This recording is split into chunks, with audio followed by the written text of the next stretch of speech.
Bore Bougani kuna geta la Bougani. On faire les gars là, moi en yo. Faire les gars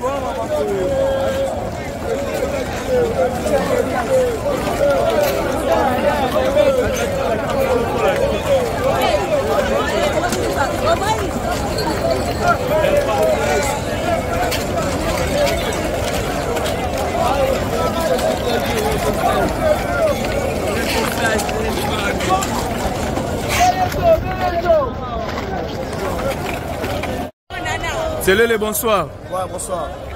Après francophonie clôture, public et la neb une salle yondeni. Ouais, ça nous a plaisir. Donc, nous avons fermeture déjà en haut. Je suis avec capable donc nous avons déjà été donc aussi derrière du Macambo donc tout gagner quoi. Et l'on n'a pas dit voilà. Vous gagnez la nini parce que va concert et bête mais belé vous gagnez la nini. OK. Habillement, tennis, millions donc voilà. Par rapport à la population, est-ce qu'il y a satisfaire public pour tout le monde va sentiment. Hors de pesami, il y a un autre ils sont dans la pousse la banque pour 100 banques aux automations. Après francophonie, alors niveau c'est la dynastie volume 2. Dynastie à bientôt. Donc bah c'est pas de la barbe, on s'est fait la on a sauté déjà room des agitoko, génie des agitoko. Là mon père c'est les bourreaux quand va pas la ça déjà vous savez. Voilà bah qui retenir ni après francophonie. Ah donc bah c'est là on a ça base de la mon bembo. Non album.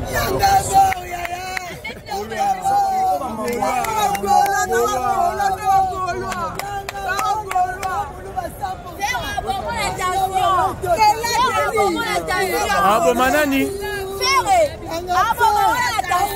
Abo manani. Aba.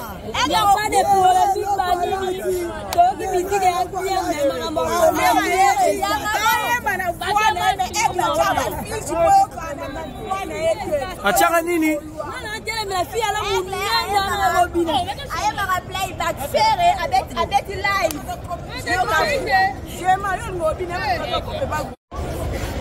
Mao Tchétchoun Biker, bonsoir.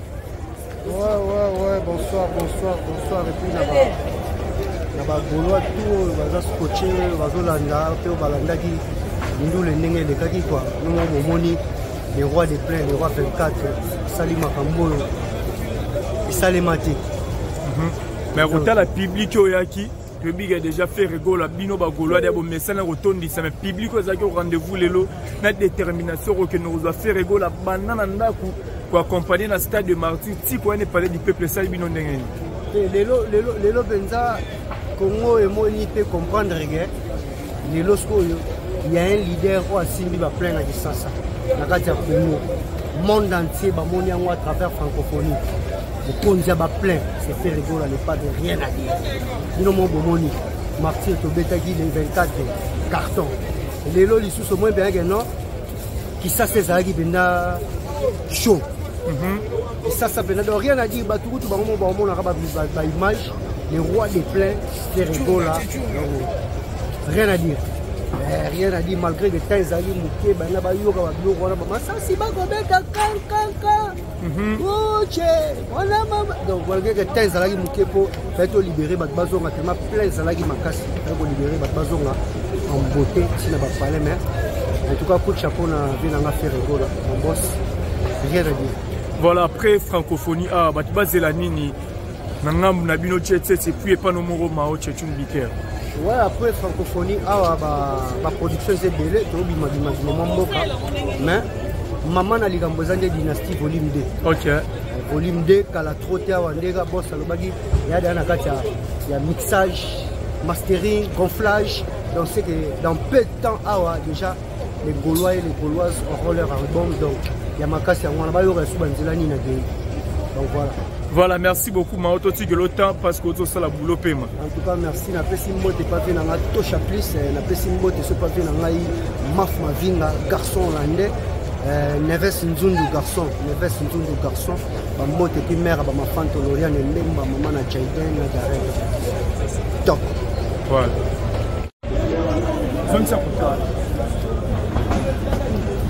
ouais ba programme mais c'est belé donc karaté bon soit dynastie des infolis beaucoup ba kokola bien na mesana ko pesa bino ba bilengo bo mesana ko yoka bo somo kala donc ba base la OCP la deuxième participation pour l'île de dynastie pour l'île de Kalami donc bon ça va plaisir ba kokola bien donc merci voilà merci Rizet aussi dans la mission paiement à part on a un programme niveau ça là ba lobby après francophonie bon toujours c'est la suite du niveau parce que c'est comme on ok, merci beaucoup. L'intention de remercier Zali. Merci beaucoup à Joël Mouradia. Merci beaucoup à Raphaël Mayomé. Vraiment, on a apporté tout le toujours soutenir voilà, merci beaucoup Rizet. De notre temps, on a vraiment moi quelques interviews d'artistes au hasard après francophonie dans la Néné Zalara. Comme nous recevons là, on a numéro public pour nous évoluer la évolution en Néné. C'est parti, Clay. Après un stop.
troisième monsieur tourni vraiment la souka nous moni intégralité la concert l'équipe et puis bon vous interview na quelques musiciens bazala qui dispo par rapport à nenge basolo nenge bazaki en plein service na ba fan na ba Alex na nous mona ba maman na zala toujours wana faut continuer à partager vraiment l'émission pour s'abonner à commenter na bino ça la rappelle toujours bien merci à président Jacques depuis Free en ta la mission un grand merci à Patrick qui faisait courant à Chine merci infiniment à Marc Vetima Smoking Boy donc vraiment Smoking Boy président de la Maba na Mboka vraiment donc Opena Bola c'est sur la plateforme merci à Batutu maman fille maman Masola papa dans Milandu Olivier Nzinit le pauvre de la ville Motomo revient toujours à la recherche des trésors vous êtes tellement nombreux les jeunes boss les fils qui payent pas Chamoupé nous allons la carte à Mabélé président Jacques na carte servi Patrick Koufaze Lionel Kasso mon apôtre de partout dans mon sous l'ingénieur Pichun Sony c'est lui j'ai pris Kumbi donc voilà tellement belé mon vieux papier mon cas dans la carte qui gagne Nancy Boumba la reine de plus 33 pour partager ma vidéo quant à moi je vous dis bye on se retrouve à la prochaine ciao